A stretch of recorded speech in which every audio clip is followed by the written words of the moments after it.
This week's episode of our show has been sponsored by Fables. This is a subscription-based monthly episodic adventure series that is now heading into its third episode, with the fourth episode just on the horizon. Fables has had a lot of amazing writers contribute to the project in a lot of the episodes that we've seen released, including yours truly, which have written the final episode, which is yet to be revealed. Fables is a complete campaign told in 6 episodes, with each episode debuting once per month over the next several months. We did get to contribute to the final chapter of this campaign and design the dungeon that you get to play through. So if you are excited to jump into this campaign and see more of what Monty and I have created for grim, dark campaign settings, get ready, because we're pretty proud of some of the great elements we got to throw into that dungeon. So if you want to get your hands on the first 3 episodes and the upcoming 4th episode, make sure to check the links below to grab your copy today. And now, on to this week's episode. Greetings, my name is Monty Martin. And I'm Kelly McLaughlin. And we are the Dungeon Dudes. Welcome to our channel where we cover everything D&D, including advice for players and guides for dungeon masters. We upload new videos on Tuesdays and Thursdays, so please subscribe to our channel so that you never miss an episode. Today, we are looking at how to play a Circle of Stars Druid in Dungeons & Dragons 5th edition. The Circle of Stars Druid was a really exciting addition that was added in Tasha's Cauldron of Everything, and it adds a bit of cosmic energy into the Druid class. A Druid that follows the stars above for guidance and wields celestial power in their magic really conjures up those images of Druids who used to follow the constellations, and perhaps even those who built the ancient monoliths based around celestial formations. The Circle of Stars seeks guidance from the stars above and conjures up celestial powers to wield to augment their druidic abilities. Today, we're going to take a look at what races, feats, and spells we might use to augment and bring a very potent Stars Druid to our games of Dungeons & Dragons. A lot of the choices that we make with our Druid are going to be universal for almost all Druids. So for this video, we're going to specifically look at what makes the Stars Druid unique and what we might pick to really augment the given abilities that we gain by playing this subclass. There's a lot to discuss today, so let's get rolling. Let's begin with a quick summary of what we're going to gain when we choose the Circle of Stars. Druids choose their subclasses at level 2, and when we do so, we get 2 new features right away at 2nd level. The first is our star map. This is a map of the constellations that we've created. There's a bunch of different flavor suggestions for what it looks like, but the Starry map has 2 prominent features. First of all, when you're holding it, you have the guidance cantrip, and second, you also have the Guiding Bolt spell prepared. It doesn't count against the number of spells that you normally prepare, and you can cast Guiding Bolt without using a spell slot a number of times per day equal to your proficiency modifier. The second ability that we gain right away is Starry Form, and this is a new way to use our wild shape. Now, instead of using it to change into a beast, we use it to be imbued by a constellation, and we get to choose which constellation we want when we use the wild shape feature to use Starry Form. You get to choose from either the Archer, the Chalice, or the Dragon, and in short, Archer allows you to use a bonus action to make a spell attack to deal additional damage. Chalice allows you to add additional healing onto your healing spells, and Dragon augments your ability to concentrate on spells. This feature is augmented further at 10th level with Twinkling Constellation, which adds additional dice to our Archer or Chalice options, and when we use the Dragon option, we now gain a flying speed. You activate your Starry Form as a bonus action on your turn, and it lasts for 1 minute but doesn't require concentration. When you first gain the feature, you have to choose the constellation that you want to have active, and in some cases like the Archer, when you choose Archer, you get to fire that Celestial Bolt right away. However, at 10th level, you actually get to shift from form to form at the start of each of your turns, giving a lot of flexibility. Until 10th level, though, you're locked into whatever constellation you choose when you activate the form. So if you want to change your form, you have to activate the power again. Because using this feature is based on your wild shape, it does mean, though, that you gain your uses of it when you finish a short rest, which is very beneficial because you're going to be able to reliably have this going all the time. This is augmented further at 14th level with the ability Full of Stars. Now you become incorporeal when you use your Starry Form, and you are now resistant to bludgeoning, piercing, and slashing damage. The only other feature we're going to get from being a Circle of Stars Druid is Cosmic Omens, which comes online at level 6. This allows us to roll a d6 at the start of the adventuring day, and then whether we roll an even or an odd result, we can apply Weal or Woe, depending on the result of the die, when we see a creature take an attack roll, an ability check, or a saving throw. If at the start of the day, the d6 you rolled was even, for the rest of the day, when you use this reaction, you add 1d6 to an attack roll, ability check, or saving throw. If the die that you rolled at the start of the day was odd, then you're going to apply a d6 penalty instead. So this is a little confusing, I'm going to acknowledge, because you're rolling the die at the start of the day to figure out if you're buffing or debuffing, and then you roll before someone takes either an attack roll, ability check, or saving throw to apply that debuff. You don't get to apply this after you know whether they succeeded or failed. That makes it a little bit harder to use than some other abilities we've seen on recent subclasses, where you get to see the outcome of the roll first and then decide if you're going to use the feature. So you want to be pretty careful on when you use this. Still, having a buff or debuff readily available is a pretty cool feature, but I think when we go into building, that's kind of the icing on the cake. Yeah. Where what we actually want to focus on is how we're going to use our Starry Form. Starry Form is a really cool alternative to Wild Shape. So this is a great way to not be a Moon Druid. And I actually do think that the Stars Druid makes a really good candidate, one of the best candidates in the Druids altogether for a Blaster Druid. Yes, the Archer ability is pretty cool because it's a bonus action. It deals a ranged spell attack that is d8 damage plus your Wisdom modifier. It goes up to 2d8 damage at 10th level, and once you're in your Starry Form, you can use this at will. So you very much reliably have this damage dealing option. And basically the spell is... basically, the Archer is kind of like getting Spiritual Weapon as a Druid. Yeah, and when we pair that with that other early ability that gives us Guiding Bolt as a free spell to cast where we don't have to use a spell slot a number of times equal to our proficiency bonus, it means that we can reliably use this 1-2 punch of Guiding Bolt archery to make sure that we're dealing a good amount of damage. When we get into building our Druid, the first question, of course, is what racial options are we going to pick and what ability scores?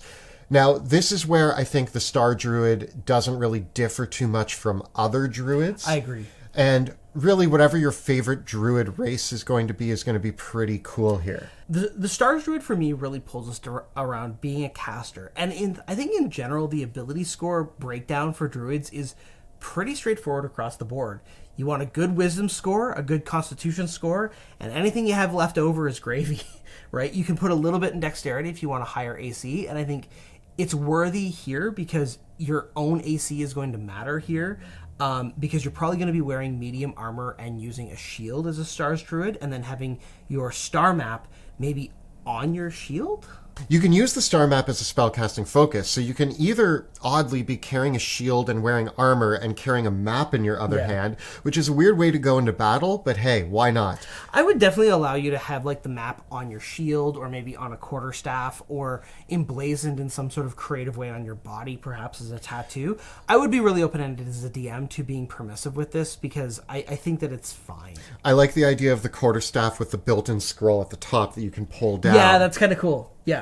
So there's a lot of cool ways to imagine your Stars Druid, but again, your race and ability scores are pretty much going to be the bread and butter of what you usually do with a Druid. You're not doing too much different here.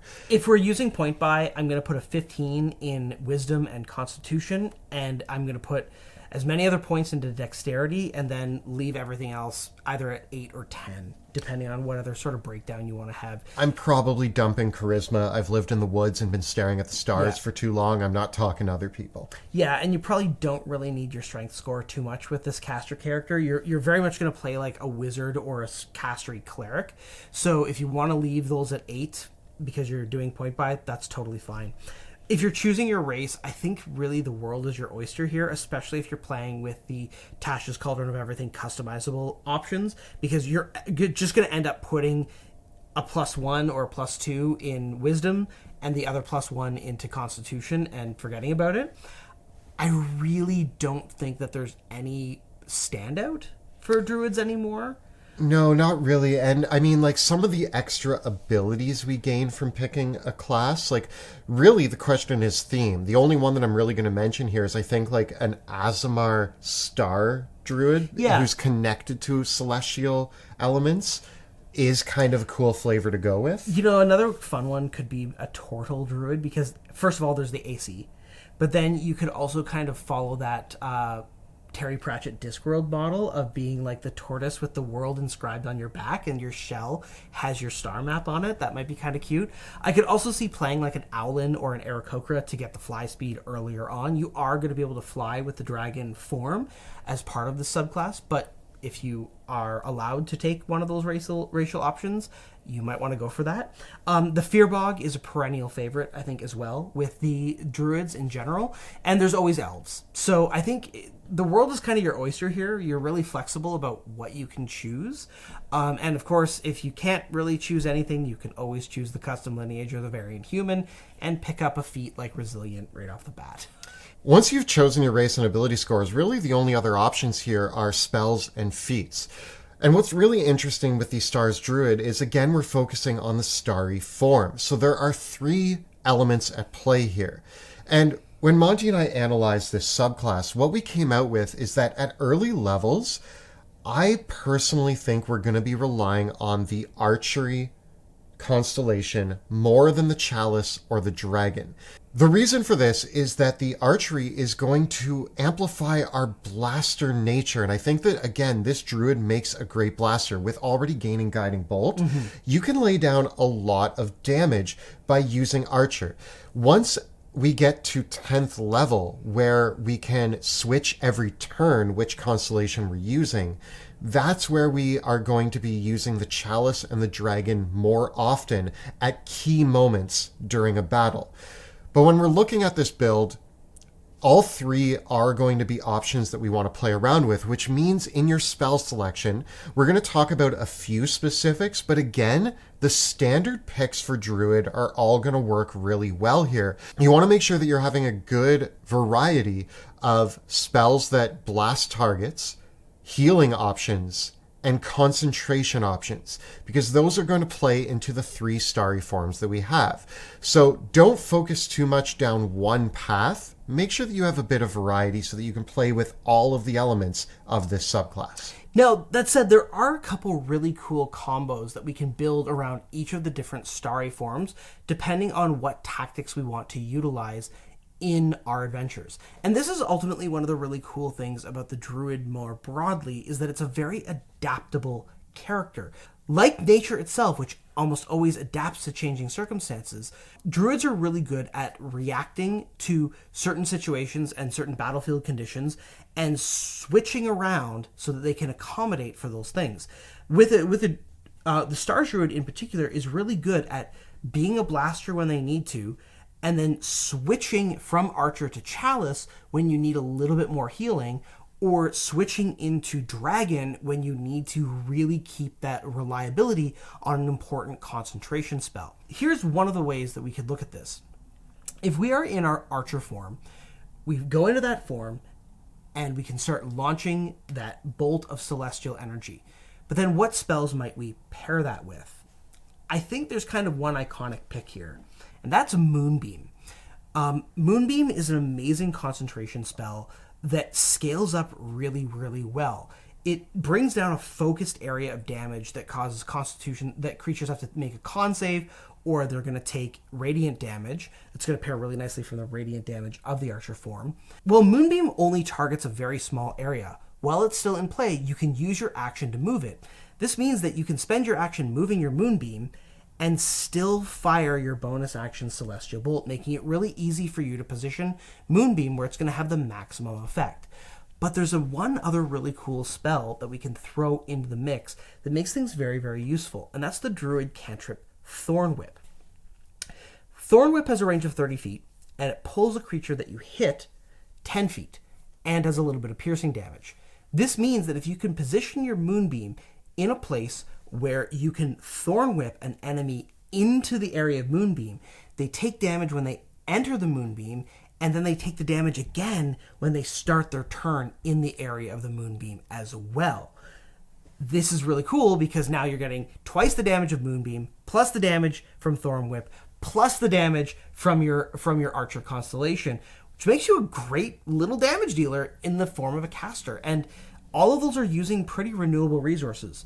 One concentration spell, your Starry Form, and a cantrip. Now, if you want to augment this even further, keep in mind that we have a lot of uses of Guiding Bolt. So when you don't need to move your Moonbeam because it's already in a prime location, and you already have the enemies in there that you need, you can now Guiding Bolt those same enemies and then blast them additionally with your Archer ability. So you have a lot of reliable ways to dish out damage now. But if we also pair that with another spell like Gust, you now have movement moving in both directions. If somebody leaves the Moonbeam towards you, you can Gust and push them back and still be able to blast them with your Archer. If they are on the other side, you Thorn Whip them in and then blast them with your Archer. So you can reliably dish out a lot of damage. And this is why with this particular Archer build, I think one of the key feats that we want to look at is actually going to be Spell Sniper. Spell Sniper doubles the range of our spells that require attack rolls, which would change the range of Thorn Whip from 30 feet to 60 feet. Now, you do get to choose another cantrip when you select this feat. And unfortunately, you actually want to choose Thorn Whip as the spell you get from this feat, because it's one of the only wisdom-based attack roll spells that you can access. So it's a little limited in that regard, but it also allows you to ignore cover when you're using Thorn Whip too. So it's a nifty feat to give you more flexibility with this combo. We also have some great spell picks like Thunderwave, Erupting Earth, and recently added Cone of Cold, all of which can really amplify this blaster archetype that we're designing our Stars Druid around. And you can take all of those and be dishing out a lot of good damage on the battlefield. What's great about the Stars Druid is as we move into our play with the Chalice build, I think that you can actually have all three builds that we're going to mention going on with your Druid at the same time and switch hit between which one is most useful. With the Chalice build, this allows you to add an additional D8 to a creature within 30 feet of you or yourself when you use a healing spell on a creature. At later levels, at level 10, this becomes 2d8. So I think there's one spell in particular that this is going to play with, and that is Healing Word. What's important to note is that no matter how many creatures you're healing, you can only gain an additional 1d8 or 2d8 at level 10. Also keep in mind that you need to cast the healing spell in order to use this ability. So something like Healing Spirit or Aura of Vitality are not actually going to work well with the Chalice ability because it's not when a creature is healed, it's when you cast a healing spell. However, with the simple bonus action use of Healing Word, I think what's really important is at level 10, being able to switch to Chalice at the beginning of your turn means that when two characters go down on a single turn and it gets to your turn, you can turn on Chalice, hit two creatures with the Healing Word, one with Healing Word, one with Chalice, get them both up, and you've just saved the day.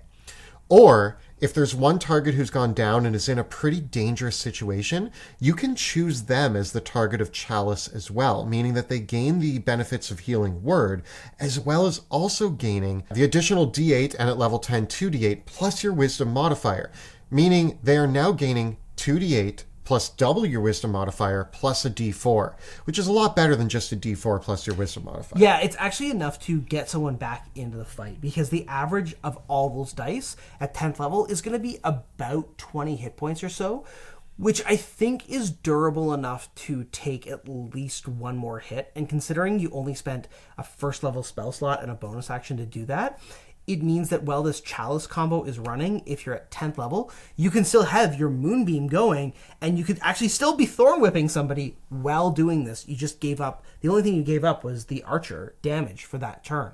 So that's a quite effective swap when you need to bring that in a pinch.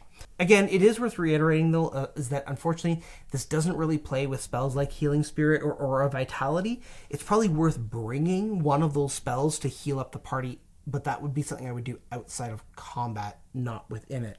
I think this really calls back to the tension of perhaps the cleric playstyle, where in combat healing is great for bringing someone back into the fight or saving someone's life, but oftentimes just spamming healing on people who don't need it, or healing somebody who's just going to get knocked down again, is where you want to be a little bit more conservative with your resources. So I think the Chalice is the most limited to this specific combo. And I do think that means that the Chalice feature is something that we're actually not going to be using very reliably until 10th level. And it's kind of a switch that we turn on when danger mode is activated and people are going down.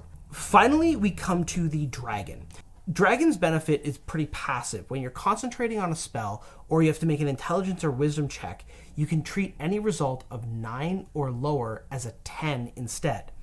This means that in practice, if you have the Resilient Constitution feat giving you proficiency in Constitution saving throws, and at least a 14 Constitution, this means that in order to actually fail a concentration check, you would need to take over 30 points of damage, assuming you're about level 5.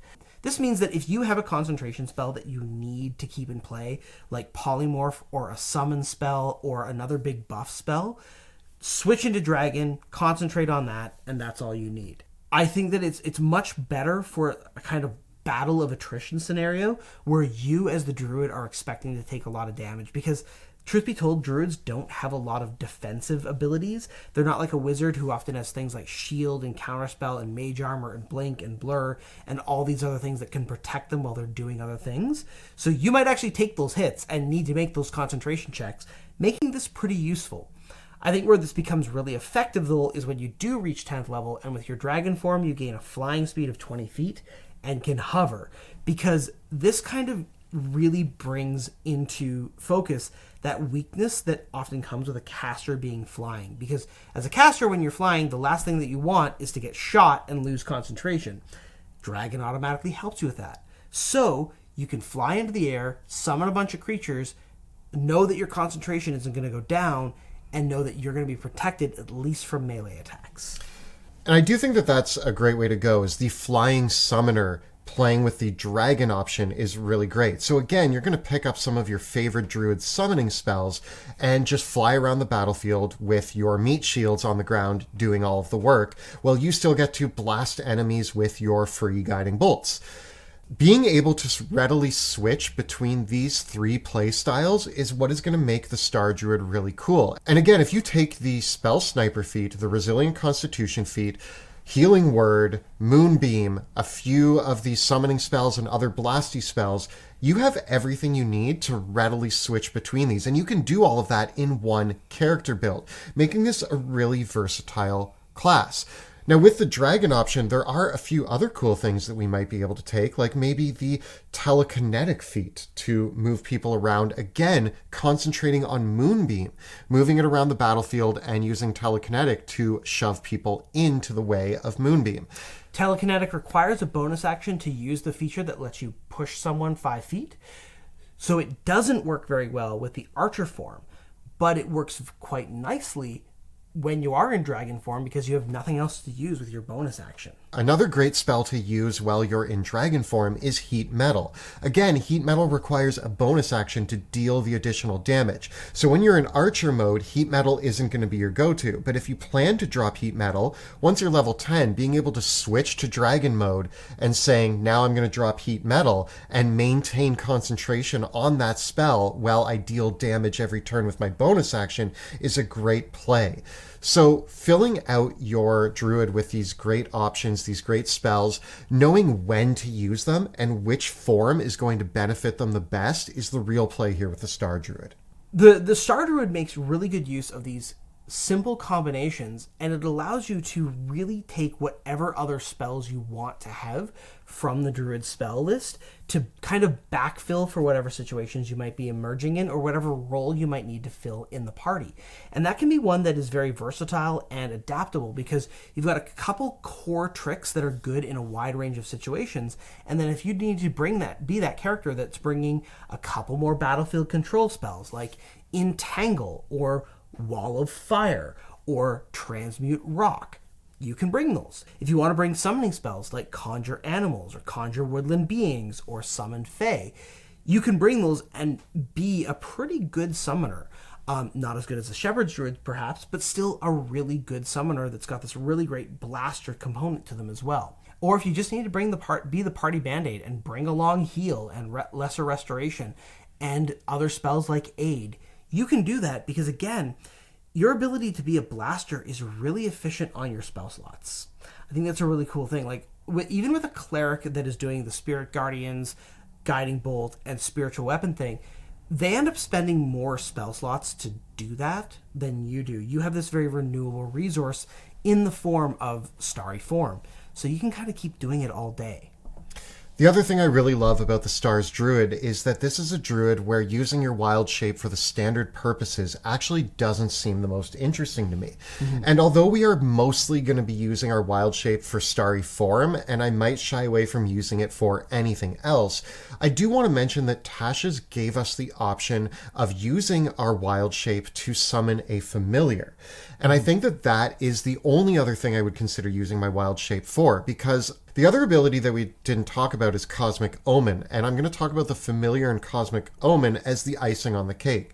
Having a Familiar fly in and use the help action to gain you advantage on one of your spell attacks just means that you are more readily landing those damage-dealing spells. So that's a really cool way to shore things up. And when we look at Cosmic Omen, again, the hard part about this is that you use it before you see the results of the die. But if you're grabbing somebody with Thorn Whip and dragging them into your Moonbeam and you know that they have a good saving throw, then you might want to use that ability to debuff them or to shore up some of your allies. It's just an extra little bit of sauce that you get to add into your meal here with this character to shore things up at the right moments. I think Cosmic Omen is actually best for supporting your allies, whether that is using your reaction to give another ally a more reliable saving throw of their own if you're getting the wheel version. And if you're getting the woe version, it might more often than not be more beneficial for you to use it on your allies' abilities that require saving throws rather than your own. Druids do have a couple spells that are save or suck. You know, they do get things like Entangle, they do get Hold Person, and you can always polymorph a bad guy into a gnat, but they don't get the best ones. So it might be that if you have a party wizard that has something like Banishment or Flesh to Stone or Disintegrate, you might want to use the woe version of your Cosmic Omens to augment the spells of your party members before your own. So this has been a look at the Circle of Stars Druid in Dungeons & Dragons 5th edition. Tell us about some of the cool things you've done with a Stars Druid in the comments below. The videos that we make on our channel are made possible thanks to the incredible generosity of our Patreon supporters. If you enjoy the work that we do here on YouTube, please consider becoming a supporter of the channel by following the links in the description below. And don't forget to check out our live play, The Fate of Drakkenheim, which airs Tuesday evenings on Twitch. You can find all the previous episodes right up over here. And we've got plenty more class guides for D&D 5e right up over here. Please subscribe to our channel so that you never miss an episode. Thanks so much for watching. We'll see you next time in the dungeon.